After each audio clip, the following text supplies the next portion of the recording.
आपण talk time मध्ये पुन्हा एकदा चर्चा करतोय मुलांचं पाळणाघर या विषयावर. आपण चर्चेला पुन्हा एकदा सुरुवात करूया. मॅडम, ज्या संचालिकांना समज इच्छा आहे सुरू करण्याची पाळणाघर, तर मग त्यांची असे कोणते कोर्सेस आहेत का, किंवा जसं आपण म्हणतो की मुलांना सांभाळणे अगदी कठीण गोष्ट आहे, तर मग या पाळणाघर संचालिकांसाठी तुम्ही काय काय टिप्स द्याल? त्या काही जणी मला विचारतात येऊन की मलाही करायचं आहे. मी बरेच जणांना सांगितले की तुम्ही करू शकता घरी, पण नीट मुलांना व्यवस्थित सांभाळणं किंवा तुम्ही कोर्स करा. आता युनिव्हर्सिटीला किंवा सगळीकडे असे कोर्स आहेत, ते करा आणि तुम्ही नंतर चालू करा. मॅडम, आणि जागेचाही प्रश्न असेल. जागेचा प्रश्न म्हणजे महान मोठा प्रश्न जागेचा असतो, कारण मोठी जागा लागते मुलांना, टॉयलेटचं, बाथरूमचं. तर माझ्याकडे पण सुद्धा आता आहे जागा, तशी मला शॉर्टेज होते जागा. मला खूपच अपुरी जागा पडते. माझ्याकडे रात्रीची मुलं राहायला खूप जणांनी मला हे केले की आम्हाला काकू काहीतरी सोय करा तुम्ही. तीही मी माझ्याने अजून काय बरोबर हे झाली नाहीये. भरपूर म्हणजे मला ऍडव्हर्टाईज पण करावी लागत नाही, काही नाही. एवढ्या वर्षाचा अनुभव म्हणून सगळेजण माझ्याकडे. बरोबर. आणि मॅम, कधी कधी असं होतं की समज तुमची वेळ सकाळी 7 वाजल्यापासून रात्री 7 वाजेपर्यंत असेल, पण काही काही पालकांना समज उशीर झाला, 8:30-9, कारण कामाचं प्रेशर इतकं असतं, लक्ष तर असतं बाळाकडे, पण कधी कधी खूप वेळ लागतो. मग तेव्हा नेमकी संचालिका म्हणून तुम्ही काय काय काळजी घेतात? त्या मुलांची झोपेची वेळ 8 वाजता असते, काही 8:30, 8लाच झोपतात. मग अशा मुलांना मी उपवास झोपवत नाही. त्यांना काही वरण भात काय असेल किंवा दूध द्यायचं असेल, आई वडील यायच्या अगोदर त्यांना. म्हणजे छोट्या छोट्या गोष्टी आणि त्यांच्या सवयीत आणि त्यांच्यातले फरक आपण जास्त नोटीस केले पाहिजे. आपल्याला विनायक पाटील प्रश्न विचारतात उदगीरहून. विनायक. हॅलो. हा विनायक.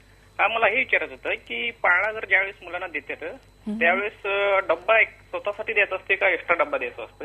बर हा विचारायचं होतं. बर. त्यांच्या खाण्याचा जो मुद्दा असतो, जसं आपण माशी म्हटलं की सवयी खूप वेगळ्या असतात आणि इकडे आल्यावर वेगळ्या होतात, तर तसा मुद्दा असा आहे की डब्याचं नेमकं मग कसं, म्हणजे वेगळा द्यायचा का नक्की सजवून द्यायचा का कसं करायचं? नाही, असं काही नसतं. त्यांनी घरातून जे डबे देतात त्या मुलांना पुढ्यात देऊन त्यांना मी हाताने पहिले जेवायचं हे करते. मोठी मुलं असतात, त्यांना छोटी असतात, त्यांना प्लेट घेऊन भरवावंच लागतं. पण त्या मुलांना प्रेमाने पुढ्यात देऊन आपण बसायचं त्यांच्याजवळ. त्यांना सांगायचं तू खा, तुम्ही मला नको आहे, बघ बघ बाजूचं पण खाते, दादा खातोय, ताई खाते, तू खा. बरोबर खातात.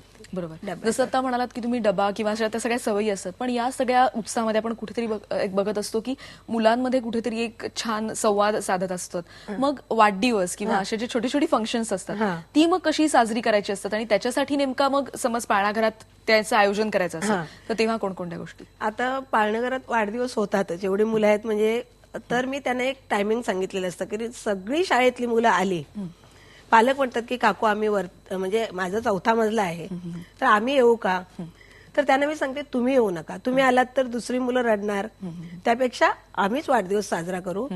त्यावेळेला आम्ही सगळी मुलं आली की त्या मुलाला घेऊन केक कापणं, किंवा आता माझी सुनबाई, मुलगी, ही सगळे आहेत, तर त्यांना डान्स त्याच वेळेत करून घेतात त्यांचा, नंतर केक कापतात आवडीने. नंतर मुलं म्हणजे त्यांनाही तेवढंच प्रोत्साहन मिळतं आणि एक कौतुकही होत असतं. इतक्या वर्षाचा अनुभव आहे, जसं आपण 26 जुलैचा तुमचा अनुभव ऐकला, एखादा असा छान अनुभव आहे का की म्हणजे 3 महिन्यापासून साधारण मोठा होईपर्यंत तुमच्या बरोबर? आता छान अनुभव सांगितलं ते बरं.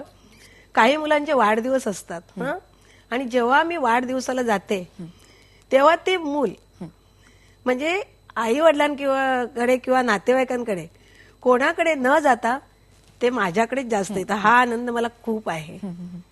बरोबर. म्हणजे एक आईचं आहेच, पण एक मावशी किंवा काकू किंवा आजी, बरोबर, त्यांच्याशी तुम्ही एकदम जिव्हाळ्याचं नातं असतं. पण आपल्याकडे काही अगदी थोडासा वेळ राहिलेला आहे. समज पालकांना आपल्याला या सगळ्यामधून आजच्या विषयावर टिप्स द्यायच्या असतील तर नेमके आपण काय काय टिप्स देऊ शकतो? म्हणजे जसं की डॉक्टरचा आणि समज आपल्या फॅमिली डॉक्टरचा नंबर दिला आपण, तर अजून कोणकोणत्या गोष्टींचा पालकांनी नोकरीवर जाण्यापूर्वी समज मुलाला ठेवायचं आहे पाळणाघरात, तर कोणकोणत्या गोष्टींचा प्रामुख्याने विचार करा, अशा काही ठळक टिप्स सांगा.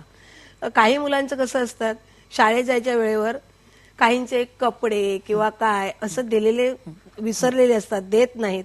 मग अशा वेळेला मला पालकांना अगदी सांगावं लागतं की त्यांचे कपडे, त्यांचा शाळेचा डब्बा किंवा त्यांना जे काही दिलेले असेल शाळेत न्यायचे करून, ते हे मला त्यांना सांगावंच लागतं संध्याकाळचं.